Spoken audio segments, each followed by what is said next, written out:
Good morning, everyone, and welcome. I'd like to welcome all of you who are here and another large number of people who are watching this live stream. I'd like first to introduce our guests from the district. Foothill De Anza trustee Peter Landsberger, right there. Trustee Gilbert Wong, right there. Chancellor Judy Minor, and Vice Chancellor of Technology Joe Moreau. Welcome to an event celebrating the 50th anniversary of De Anza College. This entire year has been our 50th anniversary, and the theme has been engaging the future as opposed to a nostalgic view backward. So today's speaker, DJ Patil, is a perfect person to help us celebrate what has been 50 astonishingly good years and to look forward to what the next 50 might be like. We're pleased to welcome a De Anza alumnus, DJ Patil, who in 2015 was appointed by President Barack Obama to serve as the first United States Chief Data Scientist, or as Yahoo News said in a headline, Obama's big data dude. This was when the White House cared about data. In that post, DJ established a variety of initiatives which really bear his personal imprint, but also the imprint of what it means when science works for the good. He was important in creating the Precision Medicine Initiative, which applied genomic data to improving treatment of chronic diseases. He helped create the Cancer Moonshot to accelerate cancer research, new criminal justice reforms, including the Data-Driven Justice Initiative and the Police Data Initiative, both of which aim at greater transparency and build relationships of trust between communities and the police. DJ grew up right here in Cupertino. He's worked on a variety of other national security programs and was awarded by the Department of Defense the Medal for Distinguished Public Service, which is the highest award that the department can bestow on a civilian. He was a founding board member for Crisis Text Line, which uses technology to connect individuals with mental health and crisis support. He's a veteran executive of technology companies, including LinkedIn, where I happen to know he's extremely active. He's the chief data scientist at Devoted Health, which is a startup focused on serving senior citizens. He's also a senior fellow at Harvard University's Kennedy School of Government. It was at De Anza, DJ says, that he discovered his love for math, before then earning a math degree from the University of California at San Diego, and a doctorate at the University of Maryland. So it's my great pleasure to introduce DJ Patil.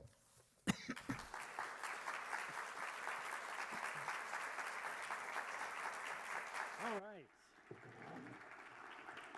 Okay, thank you for having me here. It is good to be back home on many, many different dimensions. Also, I don't have any assignments due or finals, so extra bonus. What I thought would be interesting is to walk you through a little bit about how I think we need to think about the world going forward and how much of this is critical as we think about the changes that we need for not just the United States, but for the entire world as we approach and enter new eras. But part of this also I think is important is that as you look through this is recognizing two important things. The first is the importance of what institutions like De Anza represent. And remember, like when you hear all those accolades, it doesn't often sound like the kid who barely graduated from the high school up the street, the one that was suspended, kicked out of math class, and read his rights all within like 90 days of each other. Like I wasn't that person. I wasn't that kid who just came in and knew how to race through the math classes. I was the kid who took calculus because that's what his girlfriend took. Seems like a smart thing to do. I was the kid who barely understood any of those crazy weird symbols that were in the book. And so one of the things that's important is how do we think about institutions like De Anza and all of our community colleges across the United States as really something that we should think of as a crown jewel of our society. Secretary of Defense Ash Carter has a great line about this, which he used to remind us about, which is, security is like air. We only realize you need it when you don't have it. And that is the community colleges. And we have to keep investing in it. And so as you think about and listen to what I'm going to talk through in here, and we'll hopefully have plenty of time for questions, is really the genre of things that are established as programs that we work on, and the things that I think are coming, where community college has a strong differential impact. And hopefully we'll get a chance to see also how I got really focused on these areas through the experience of De Anza. And so starting with that, I think one of the things that's really useful to put it in context is what kind of world we live in right now. There's going to be all sorts of innuendo through this whole talk, by the way. So the world that we live in right now is really a remarkable time. And I'm not just talking about politics. Like 10 years ago, our phones, think just about our phones did not take pictures, really. They kind of were these granular things. They barely were there. Videos, that wasn't a real thing. You know, buying shoes on the internet, well, that was a weird idea. Carrying a stack of maps, that was a normal experience. Like you get to somewhere now. So now, not just what do we expect, right? It's not the world that we just live in. It's what the world we expect. What is the expected behavior paradigm of a typical person who has a device in their pocket that is connected to the world? One, you can have instant news. It's customized news right now. And there's really interesting questions about what does it mean for it to be customized, especially in this day and age of where you get your news. Is it real news? Is it fake news? Is it just alternative facts news or any of these other things? Nothing? It's like the world of, this is the world that we live in of these days. Now we can have real-time traffic, we can have mapping, we can have all these things where it reroutes us through traffic when it's bad. We have car service on demand. We have one-day shipping, and now we are moving into this era of how health is radically transforming everything we do. And specifically there, Fitbits, the different wearables, but also now a world of interconnected technologies and Internet of Things for devices that is within the hospital at home, and so much more. So as we think about that next portion of it, we have really seen this technology revolution take place in our time. Oop, I'm losing this mic. Let's see. We've seen this technology revolution take place in our lifetime. But fundamentally, what is the foundation of that revolution that's taken place? That foundation that's taken place is data. It's data that is really powering this. And there's a few different areas that are about to change in a phenomenal way. First, Internet of Things. Second, genomic and precision medicine, the idea of having truly tailored treatments. Data science, machine learning, and AI, and even autonomous vehicles. We're seeing this really shape in profound ways. So let's take a step back and talk about the mission of the U.S. Chief Data Scientist. So the mission of the Chief Data Scientist is to responsibly unleash the power of data to benefit all Americans. This mission statement was established not with the intention of it just being a one-time mission statement. It's actually about a mission statement that will forever on exist in the White House. And in particular, what's happening is actually the Trump administration has committed to continuing to have a chief data scientist. They just have a number of other roles that they still have to fill. Who knows how many more roles by the end of today? But there's two words here that were chosen incredibly carefully. The two words here are responsibly and all. The reason for this is responsibly. Just because we can with data doesn't mean we always should. How do we think about that? What does it mean for that to actually take place? How do we implement that? How do we think about what the notion of responsibility is? And some of those profound decisions of what responsibility means are ahead of us. They are not behind us. They are still coming. And the second part is all Americans. What does it mean to make a technology benefit all Americans? Right now, We all have these devices in our phones, or our pockets, a phone. It has great connectivity, all these other things. But does that really benefit all Americans? Does every single person get a benefit? And why just restrict this to all Americans? What about the world? How do we increase our scope? This is obviously the US Chief Data Scientist mission statement, so it's specific to the United States, but there's no reason we have to restrict it to that. We can think of it as broader. And so what I would assert that we should really think about when we think about the design of technology is that a technology is neither radical nor revolutionary unless it benefits every single person. Benefits every single person. And let's talk about what does that look like. And so the first part, let's take a problem that we don't often like to talk about. And this is a problem that happens just in this year alone. 11.4 million Americans are going to go through our 3,100 jails. These are not our prisons. These are our local jails, county jails. In there, they are going to stay an average of 23 days. But what's worse is 95% will never move on to prison. So who pays for that?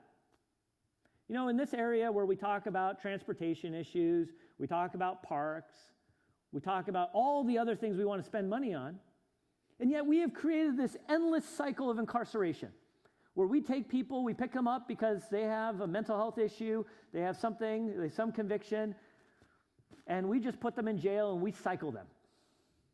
We pay for that. That prevents another fire person being on the street, another officer, another educator, another social worker. That money is getting sucked right out of that system and goes to only one place. Let's take a look at Cook County Jail. Cook County Jail is the largest single-site jail in the United States. The largest jail system overall is the LA County Jail, but this is the Cook County one. It is about 90 acres of jail. Cell phones there do not work for miles. It is just outside the area of Chicago, so you can get there real quick, but cell phones don't work for miles. So the kids who live there, the kids who live in this area, where's the technology revolution for them?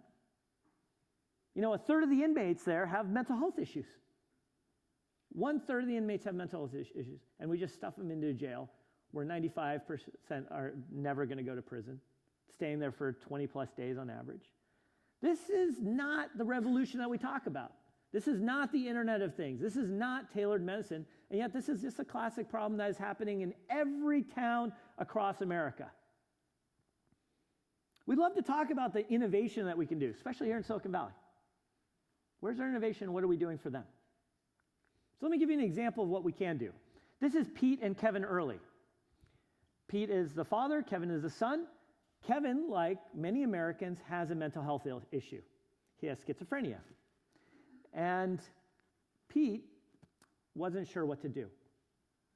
He'd gone to the local town and said, my son has a problem, I don't know what to do, I need help. And they said, well, he's not a threat to society. He said, I think he's going to become a threat to society if we don't do something, and he needs help now. And they said, well, we can't do anything. So one night, Kevin had a psychotic episode, got confused, broke into his neighbor's house, was curled up in the bathtub naked, and they called an officer. Police showed up. What happens in a situation like that? We've seen actually how those situations play out. They're often, the officer's not sure what to do, they hasn't gotten all the information, they come in with their service weapon drawn. These things don't end well. Except in this case, there's a couple things going for Kevin. The first is that, I don't know, do we have another piece of tape here? Here, we're going to do a quick pit stop here.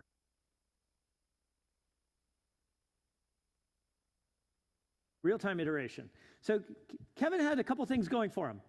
One, we should need to address the things that are right in front of us. Kevin's white.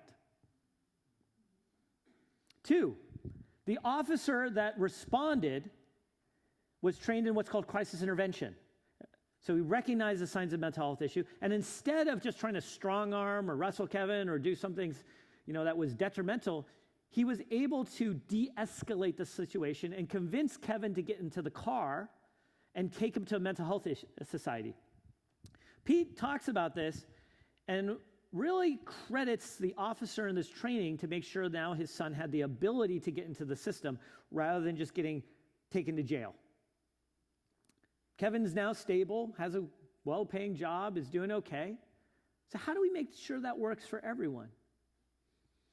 Miami-Dade, Florida did a really interesting experiment. They tried to roll this out across the entire county. It cost about $1 million and change to train every officer, every 9/11 operator in this.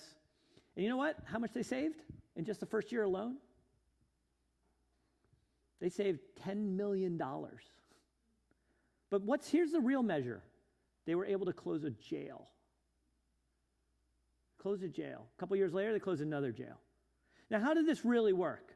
The way it works is you have the criminal justice system, and then you have the healthcare system. And these systems do not talk. Now, why don't they talk? They don't talk because people really don't try. People haven't figured out, there's lots of rules, there's lots of stuff. So they said is, and what we built around this is, hey, you know what? If you see someone like Kevin, and Kevin is constantly getting picked up by the police, well, don't take them to jail, take them to the health system, because you see them all the time. And the way this works out, this is the most sophisticated data science you can possibly imagine. It's a list. It says, hey, do you see Kevin on there? Yep, Kevin's on our list. Great. What about Mary? No, Mary's not on our list. What about Sally? Yes, Sally's on our list. Great. That's all it is. Sharing lists. Now, it has to be done with the word responsibly, right? So what does it mean to responsibly? Data flows only one way, from the criminal justice system to the healthcare system, because you have privacy laws and regulations that ensure that that is safe. But when you do that, that's when you're able to close jails.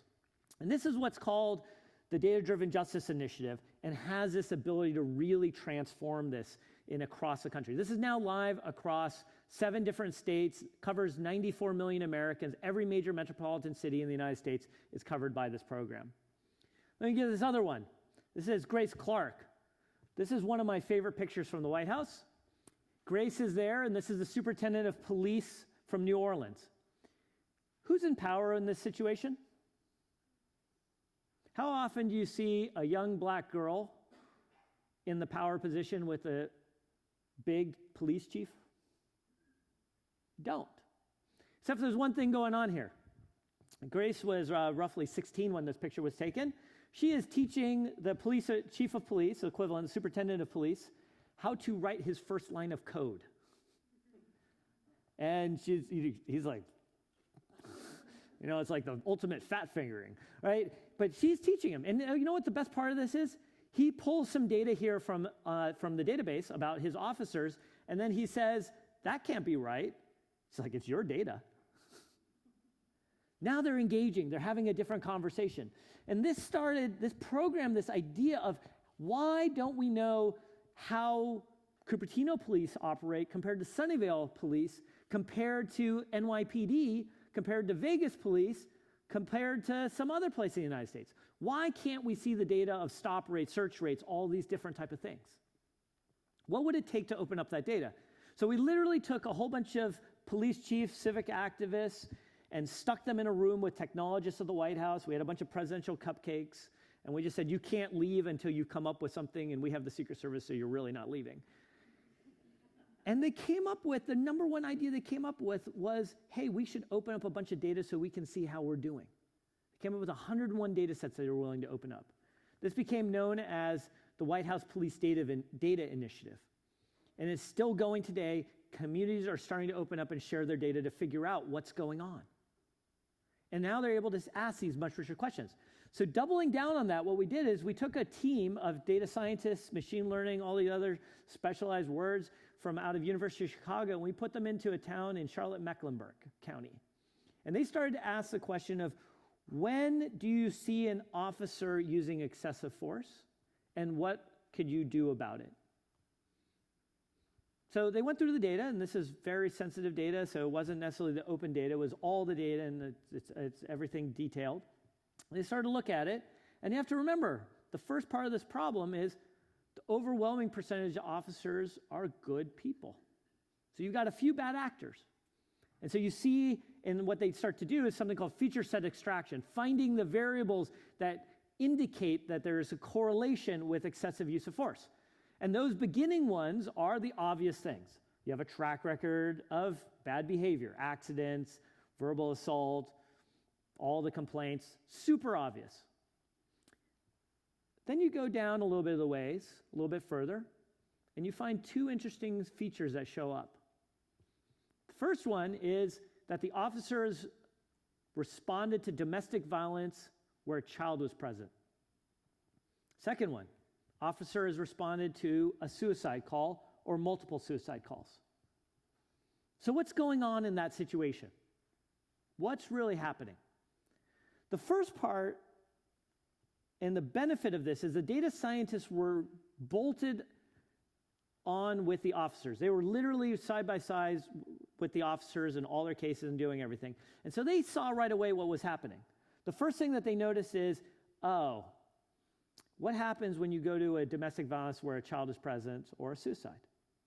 They're incredibly emotionally charged events, super emotionally charged. What happens after that event? And the officer finishes up the paperwork, or maybe was a supporting player in there. What does he or she do? They call in, and what does dispatch tell them? Get back on the street. Now they're back on the street. They pull somebody over for a broken taillight. That person's flippant with them. What happens? Which one of us has the ability to go from such a highly emotionally charged event and context shift like that? Let's put that in perspective.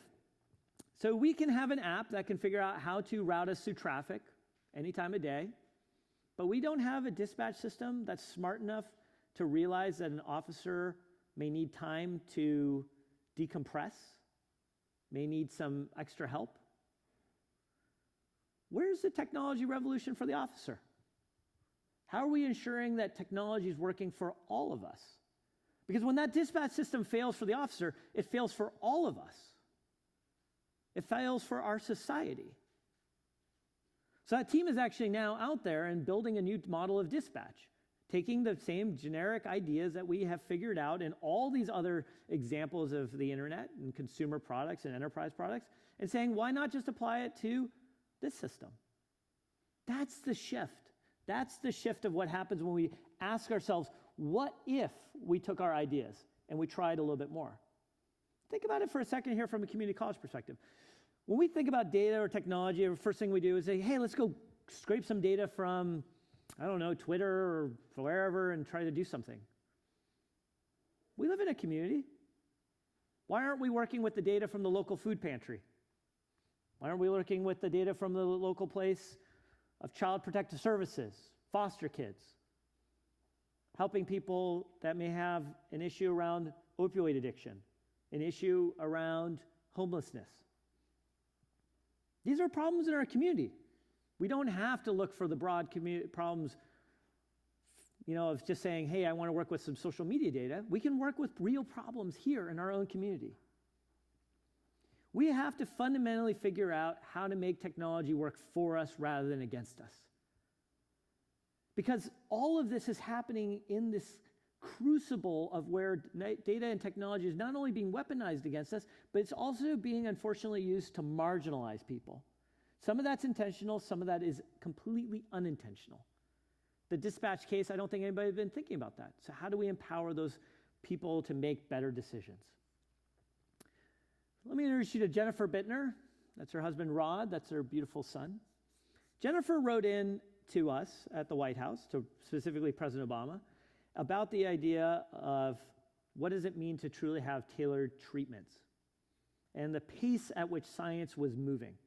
And she basically wrote in and said, if you guys think you're all so great, let me point out that the current pace and trajectory of science is one in which it is progressing.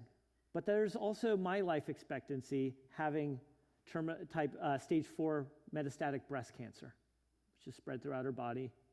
And she said, at the rate this cancer is going, I will not be around long enough to see those advances in science or to watch my son grow up and learn how to ride a bike, be in a play. Why can't science go faster? It's a great question. Why can't science go faster? And if you were in charge and you had the entire power of the United States of America at your disposal, what would you do? First question you might ask is, what's holding us back from a solution? What is truly holding us back from finding a cure for Jennifer? And you realize one of the most painful things is that it's a database. There's all this data out there, but it's actually fragmented across thousands and thousands of databases. We don't have the ability to put together this data. We don't have the ability to actually look through that data and see what common cures might work, or there may be some ability to data mine to find some common level of, aha moment that teaches us something new about the science, that gives us down a path for new treatments. And so what we launched, and literally this launched yesterday, is the Precision Medicine Initiative, which is the first ability to collect data from more than 1 million healthy Americans and try to track them over the life to understand what changes happen. And this is now launched as the All of Us campaign by the National Institutes of Health, both with also the Department of VA, Veteran Affairs, and the Department of Defense, to collect all this data in a unique way. It will be the largest collection of data that humanity has ever put together for a medical data set. And that's a big part of what we found in the Cancer Moonshot as well, is that you have to have all that data together to start asking these new questions. So let's ask this question. What are America's superpowers? You know, talk about America as being a superpower, but what are our superpowers? And so let me tell you about one of the first ones I think is there. And this is Matt Might. Matt was a professor at computer science at University of Utah. Now he's one of the leaders of the Precision Medicine Initiative. And this is us at the White House with his son, Bertrand.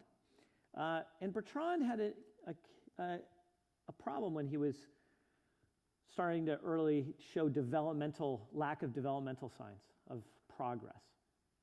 And one of the first signs he noticed is like the ability to hold his head up, but also when he cried, he didn't produce tears.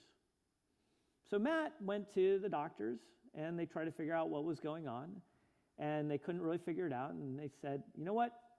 Your son, Bertrand, is one of N. One of N is the way of saying there's no other person with this disease on earth. Humanity hasn't seen another person like this. It's also an incredibly, how should we put it? It's kind of like the way of saying the medical system has failed you because they're not going to try. There's no alternative. You're N of 1. Tough luck. Matt didn't buy into that. So what Matt did is he said, I don't believe that. I'm not sure I believe the numbers.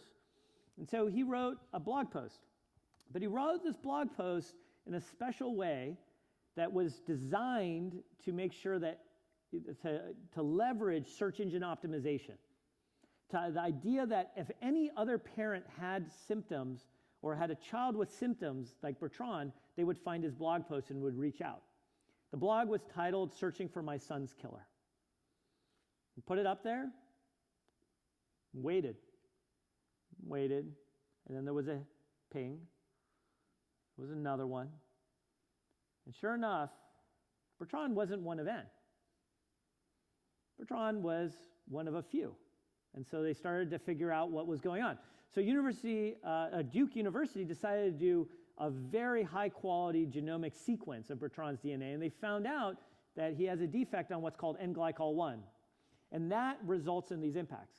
Now, it turned out then, Matt looked into it and said, what other possibility things are there to deal with N-glycol-1? And when he did that, he realized that there is actually a set of drugs out there that can simulate production and address that issue.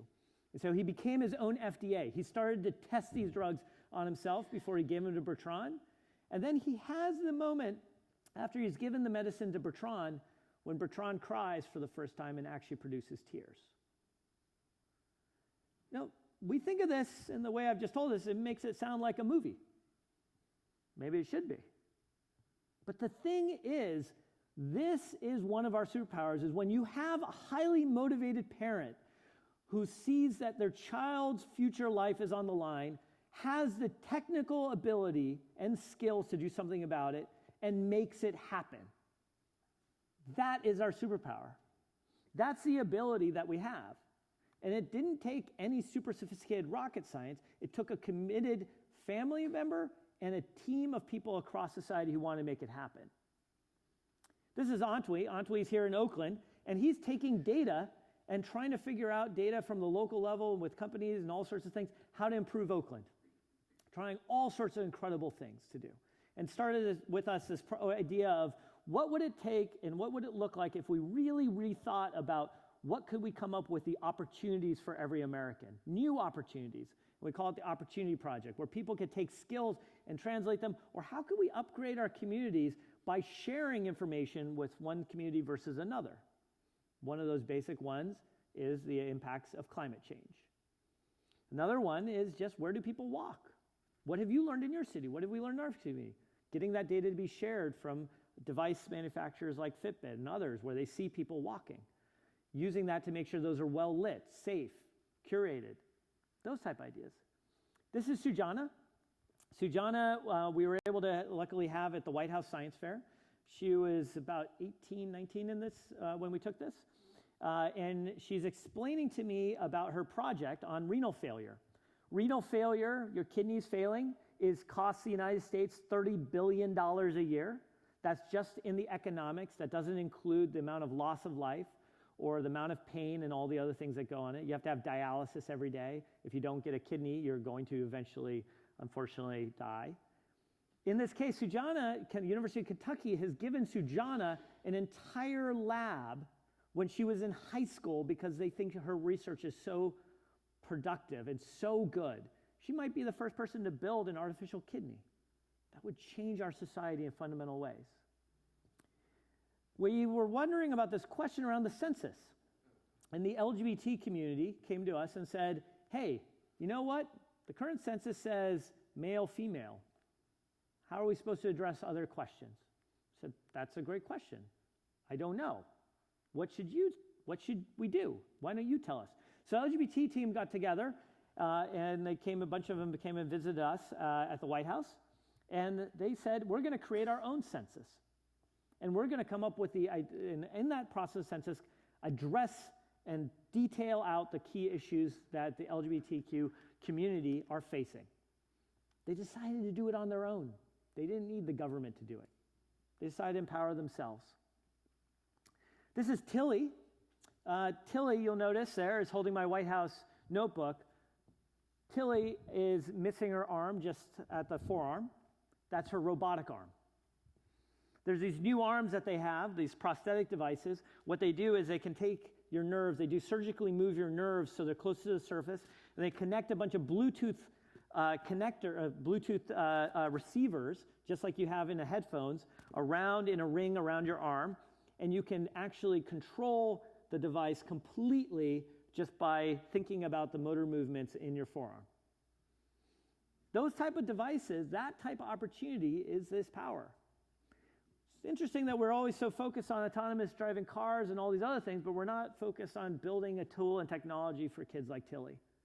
What would it look like if we wanted to design for everyone? What would that look like?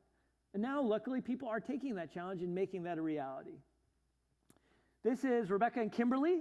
They are 6 and 8 in here. They had this idea that they should launch something into space. I don't know what you were doing when you were 6 or 8. I was not launching things into space. I was trying to stay up on my bicycle. But they decided to do it. And so what they did is they looked at a whole bunch of YouTube videos. They figured out stuff. They got a toy cat. They not a real cat, a toy cat. They attach it to a helium balloon and they launch it into space. They have all this incredible sensors that they put on their device, and they have all the graphs and everything at 6 or 8. When we inspire kids to try different things, we see this radical shift of what they can actually do. Steve here, we had at the University of Chicago, in Chicago, at a hackathon around what could you do to improve and use technology and data for society. And so Steve got together. Steve has just partial use of one hand, and he codes like some of the best. And he came up with the idea of saying, hey, you know what? I am in this wheelchair, a motorized wheelchair, and I have problems with the sidewalk, so I am going to figure out a way to map all of the sidewalks in Chicago and figure out where there are any cracks or any other problems in there. Got a team together. They did it over a weekend. Let's not forget about our armed service members. You know, when I went to De Anza, Moffett Field, we still had a lot of people serving in Moffett Field. Many of the people here at De Anza were also from the armed services.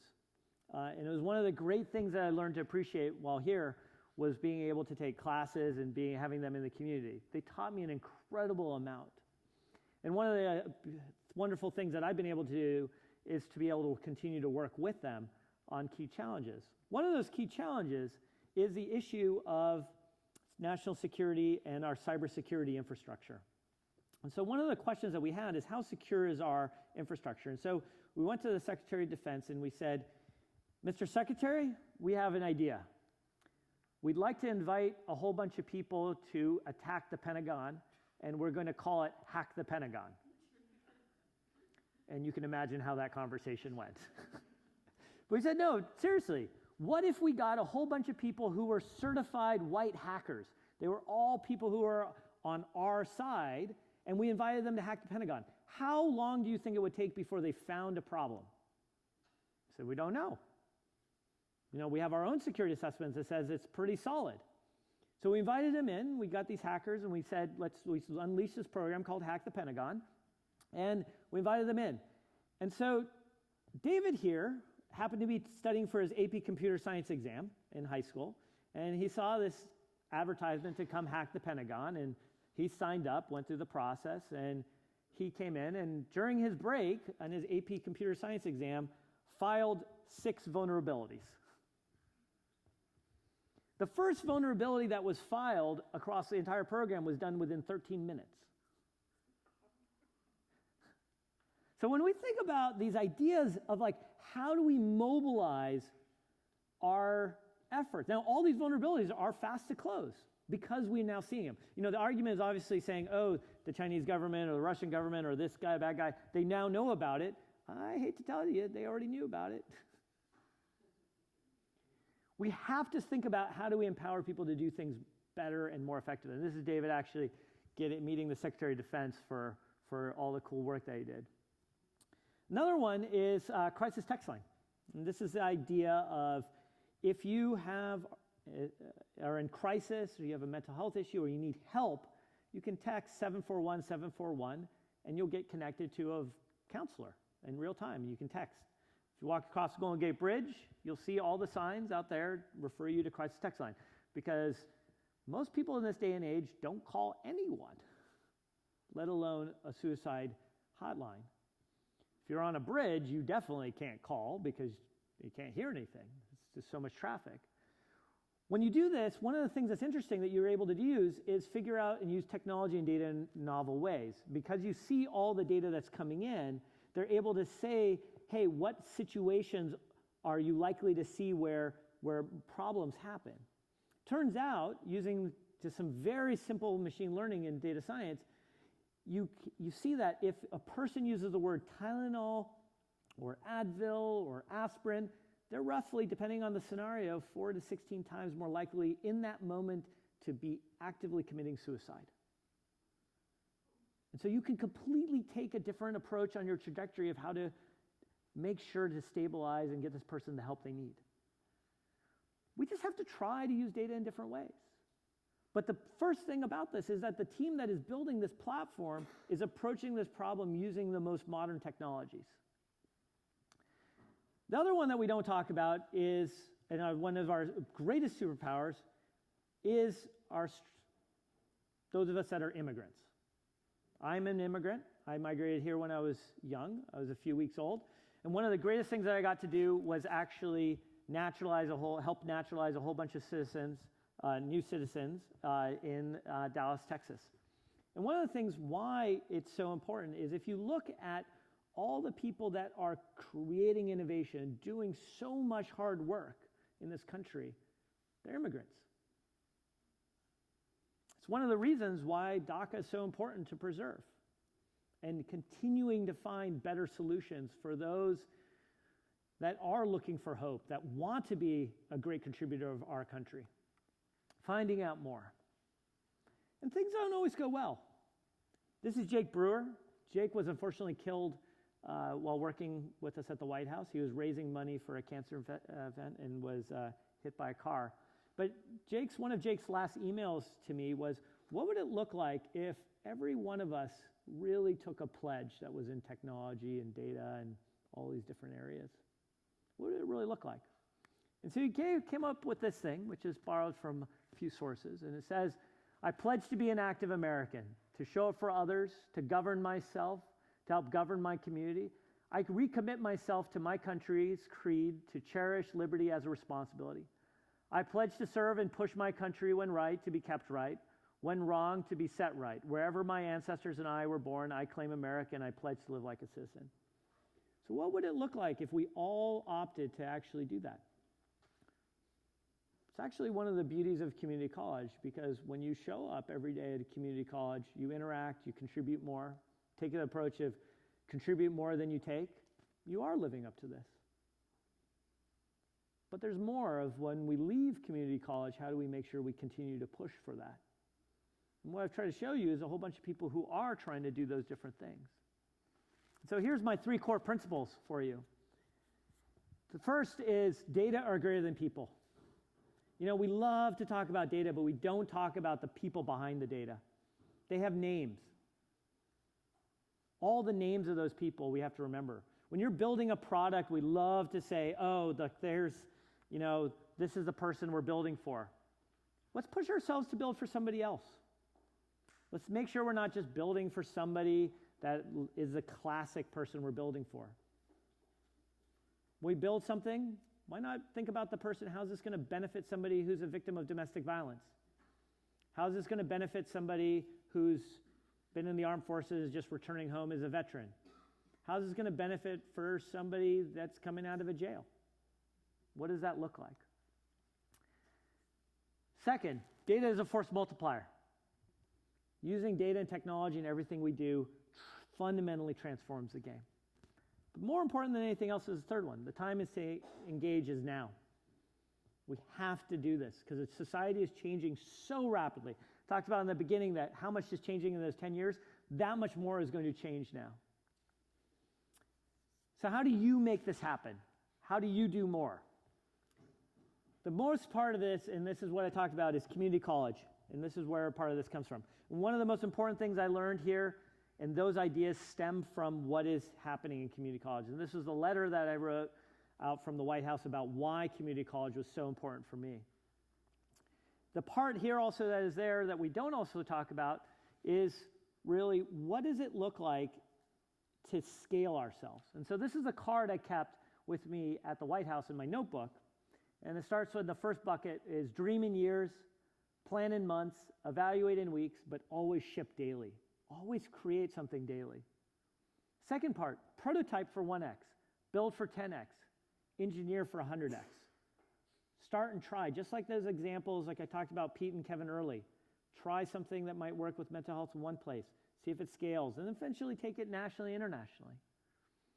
Finally, what's required to cut the timeline in half, and what needs to be done to double the impact? Start working on those approaches on anything you do, you fundamentally change the game. You don't have to be in the White House to do this. Don't have to be at the head of anything. You just have to be part of the community. And so let me just finally end with this.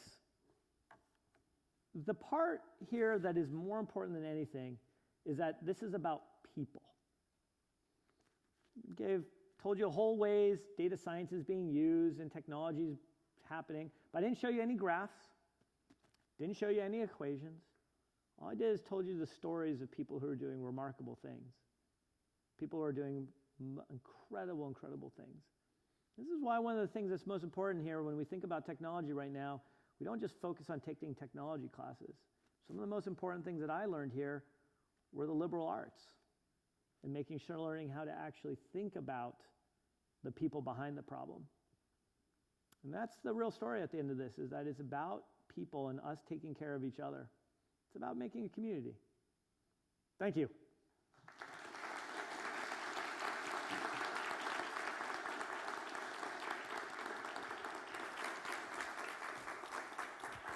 Thank you. We have a mic here, and there may be questions. And a mic over there. We have 2 mics. Rumor has it. So, does anyone or would anyone like to start? And if not, I, of course, have one. I assure you, it's easier than a White House press conference. Yeah, ask the man anything, he can answer it.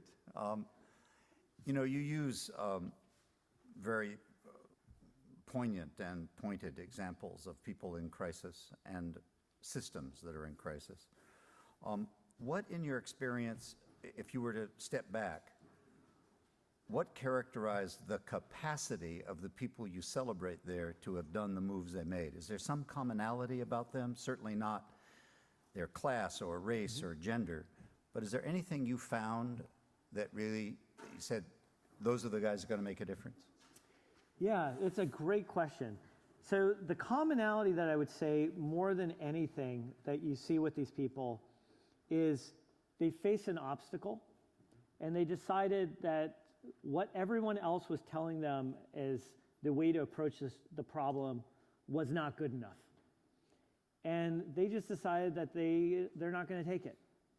They're going to stand up for what they believe in, and they're not going to accept the world in which, you know, they've been handed.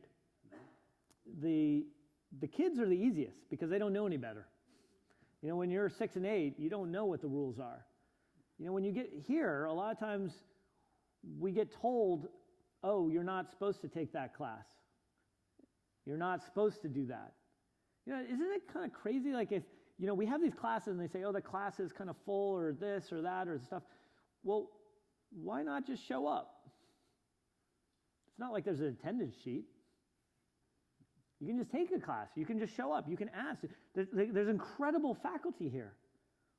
There's nothing that says you can't knock on their door and ask a question.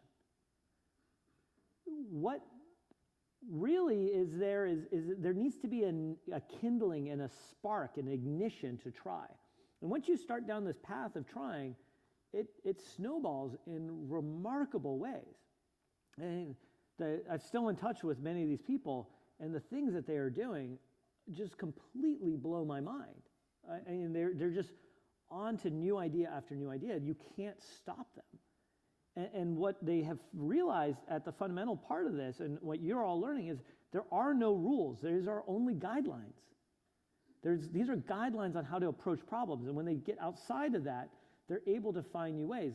What's critically important is that we think about what is the goal we're trying to solve. And that's why these mission statements are so critical. And the mission statement of making sure that you're responsibly unleashing the power of data to benefit all Americans. It's those things that act as a guiding principle that's important. For those of you who are students who have secretly got terrific ideas, I know he's reachable via LinkedIn. Mm-hmm. So I'm volunteering that you get in touch with him directly because it's obvious he's part of this network across the country of men and women who are actively trying to figure out how do you address questions of police accountability, how do you address questions of incarceration, questions of disease management or cure. I obviously have to ask one other question about the young man who finally was able to cry with tears. Were they able to make any other interventions in his life circumstances? So they're working very aggressively on it for Bertrand. I haven't seen Bertrand in about a year and a half, but I'm in regular touch with Matt. And it's one of the reasons Matt is now dedicated his life to actually making the idea of precision medicine, this idea of truly tailored genomic treatments, a reality for all of us. And this is one of the things that I don't think we realize. Like when we talk about a clinical trial, like who's in a clinical trial right now? Mostly, if you just look at the data, it is middle-aged white males that are in the data. Women are not in the data. Ethnicities are definitely not in the data. So when we look at diagnosis and the treatment patterns that we get, it is a very, very biased system. And we need to think about this approach of how do we make that broader? What does that look like? Because oftentimes we say, oh, no, that's going to be more difficult to take care of all these different genres of people. No, that's our power. That's our superpower, is being able to learn from, hey, that works over here, but doesn't work over here. That makes us smarter. That's the approach that's going to give us the biggest lift. The good news is we're all going to live a lot longer. The bad news is they know almost nothing about living longer than about 80. And so the data sets you're talking about have a particular poignancy for, how shall I put this delicately, those of us who are older. We have a question from the student newspaper. Well, also just me as an individual. So, although there seems to be a general distrust and fear of abuse of data and, people's personal privacy. So what would you say to that, or how do you think we can sort of change the culture around that? So I'm glad you asked this. So the first thing that we should talk about is, and let me be very clear and blunt, the United States democratic process was directly attacked. It's been attacked actually under two forms. The first form is under recruitment for groups like Al-Qaeda and ISIS.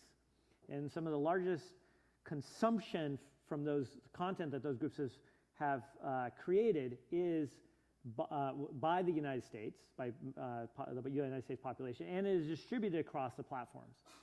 And we worked very aggressively, and luckily the platforms did start to take action. It is still insufficient relative to the way at which people can be radicalized, including the very right-wing formats that we've seen of white supremacist groups, predominantly male. The second is by the Russian government, and the Russian government's use of technology, particularly the platforms that we're seeing around Facebook and others, to instill distrust and sow distrust across the systems. And that is something that we have been far too slow to recognize, and we are also not addressing with the specific speed that we're doing. It's also important that I think we often say very easily, oh, it's the Russians and the Chinese, or insert label. And we need to be very specific about these labels, because we can't just say it's the Russian people. That is not factual at all. It is aspects of the Russian government, it is aspects of other governments, but it is not the people. And that's another delineation that we need to use. The other part in here is we have to ask, what does it mean to trust data? What does it mean to think about that? Part of that starts with reinvigorating our local journalism, finding out what the local models for that are going to be to economically support. We've totally decimated that aspect, and I think we're seeing the impacts of that on our community, and we need to find new ways around that. But the other part is I think we need to have a more honest dialogue and even think about, what does it mean?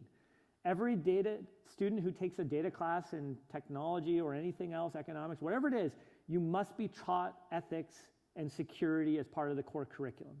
That must happen now. If you learn about databases, you must learn about injection attacks. If you learn about working with data of any kind, you should be thinking about the harm that can happen with that data. You should be going through case studies around those things, and we're working to get more of those published and put out there.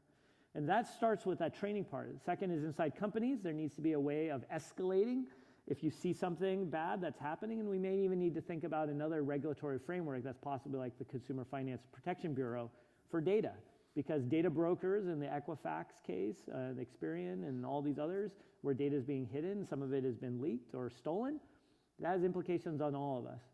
And we need to ask, how do we have the oversight mechanisms around those? Over here. So, sir, going back to your crisis text line there, currently in some cultures there's a kind of stigma about mental health issues.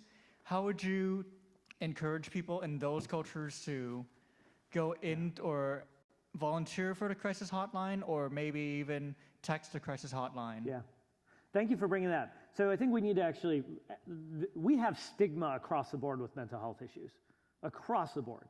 And then you're right, that stigma is not just one type fits all. There's many different forms of stigma, and a lot of it is wrapped up in culture.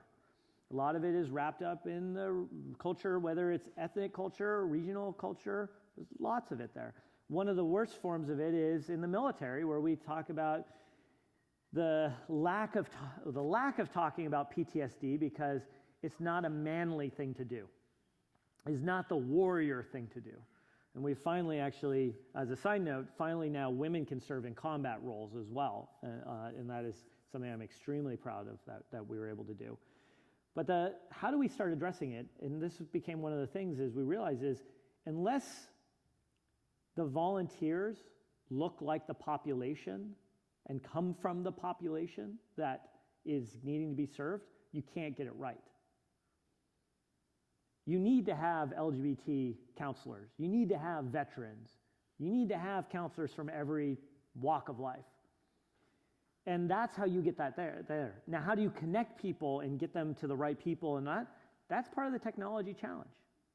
But I'll tell you one of the most important meetings that used to happen in the White House. Every morning there's a staff meeting right outside the Oval Office in the Roosevelt Room. And you look around that meeting, that room, this is FDR's old office, and if you look around the room, and everyone's lined up around the wall, and there's Teddy Roosevelt's Congressional Medal of Honor and his Nobel Peace Prize in that room, and there's all this historical thing. Two things that happen. One, you look around that room and you go, wow, this is what America looks like. Every walk of life, everything. So you realize that decision-making is better. But decision-making is always better when you have every walk of life around the table. The number of times where I was trying to think about a problem and someone would say, oh, have you thought about this? I'd be like, I didn't even know about that. I'm so glad you're here. President Obama would constantly kick our butt about when you're thinking about medicine, do you have people who are actually going to receive this treatment at the table? It's a good question. What would they say? We talk about tailored medical treatments, but we have to address the questions around Henrietta Lacks, questions around Tuskegee, syphilis, experiments. All those things have to be combined. You have to make the world look like the people. And when you do that, then you start finding more interesting solutions, better off possibilities. And one of the ways that you kick that off is it's the difference between diversity and inclusion, making sure all these people have a voice. That meeting at the end always ended with, for the good of the order, anything for the good of the order. Anybody could speak up, anyone could raise something to make sure anybody knew about something. And it was very powerful because you realize there is no other meeting. That is the meeting. So make sure. Maybe we could grab one last question. Sure. Oh, okay. Hi, my question is I'm not sure, you told us a little bit about your background, but I'm wondering, I'm a political science major and I'm kind of in the humanities and social sciences, and I've lived in the Silicon Valley my whole life. And what I feel and what a lot of my peers, the social sciences feel, is that people that go into tech or are talking about data, typically, first of all, the communication skills usually aren't there because that's not something we think that is universal, but that's something that was present, like in your presentation, and I think was really powerful. But a reason that I feel it's not there is because we think that technology or anyone that's working with tech or data exists in a vacuum. Either because they feel like data and technology and connecting people on WhatsApp and Facebook is for people that are middle class and upper class, and it connects us because we can afford it. It's not really for everyone. And technology and data, the way that I've been taught to look at it and the way that I've been raised to look at it growing up here is that it's not really something that you can integrate into everyday life, that can be integrated into policy. So I want to know, how did you come about realizing that's not true? And also, is my opinion shared by other people that work in the tech industry, especially here in Silicon Valley?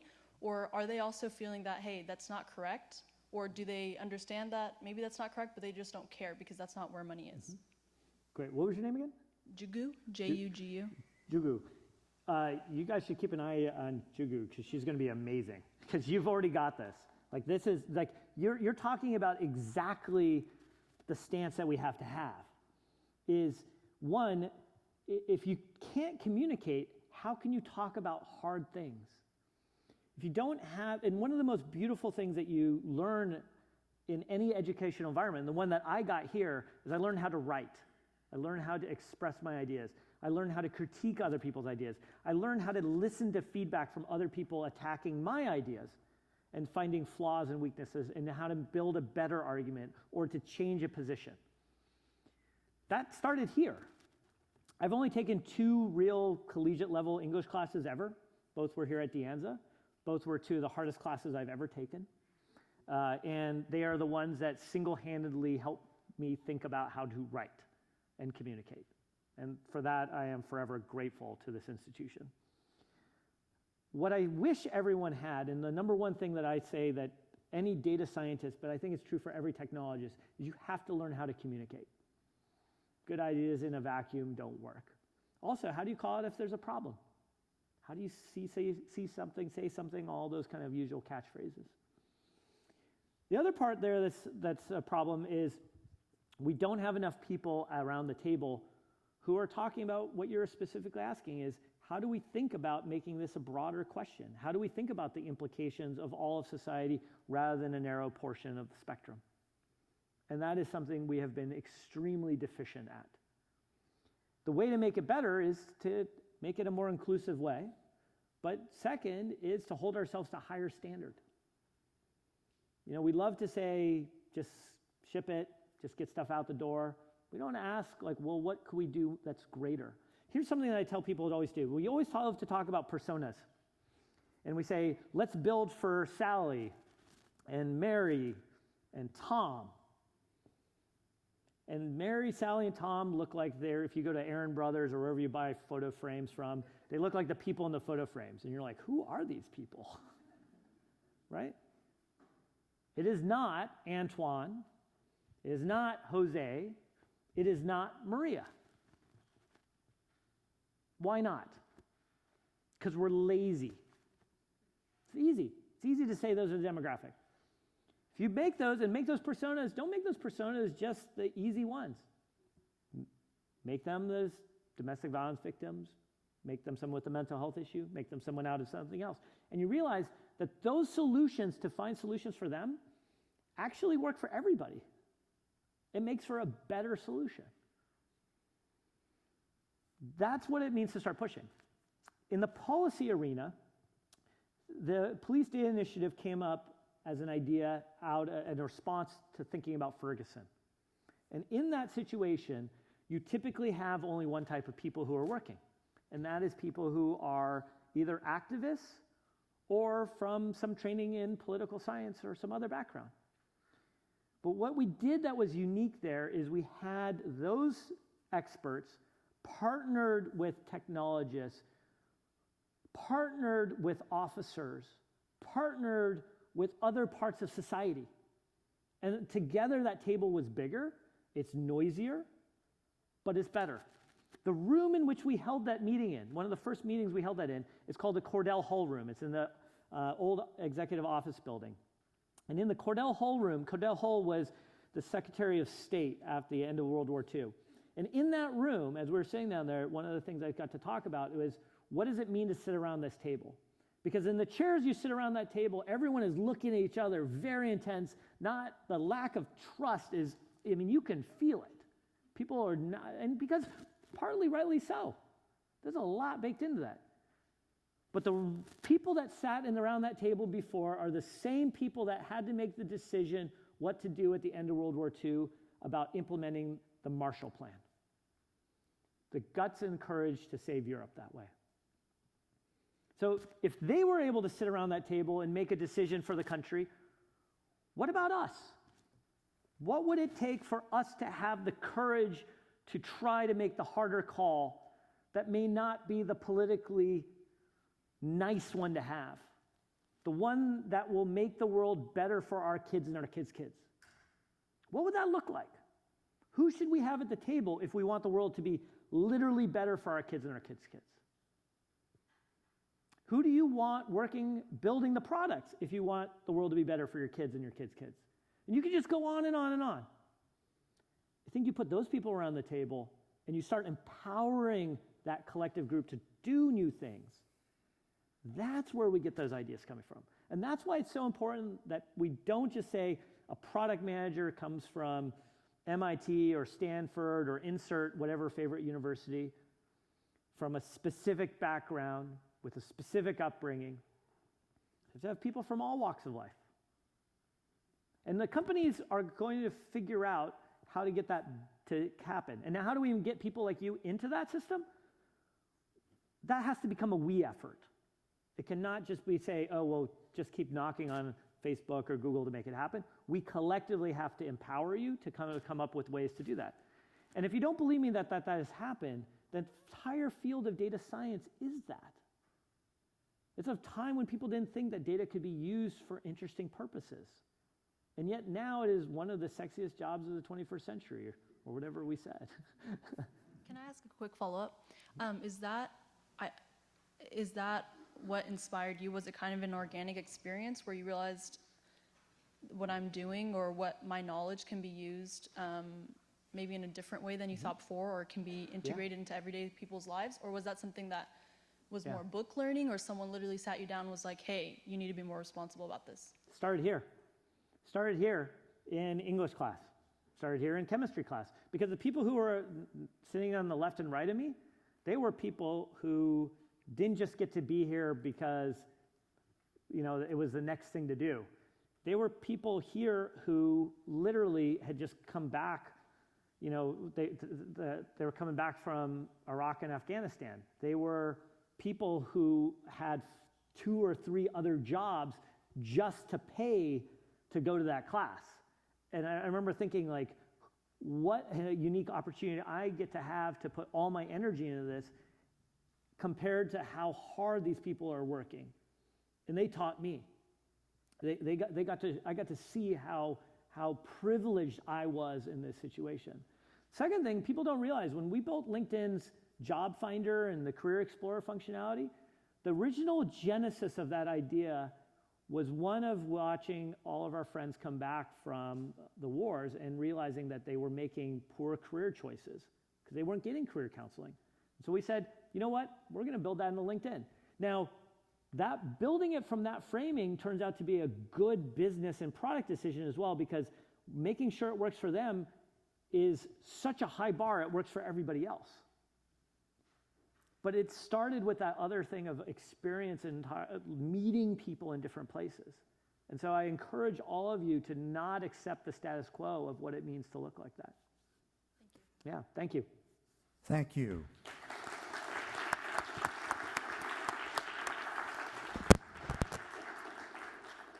On that note, thank you all for coming, and thank you, DJ Patil. Thank you.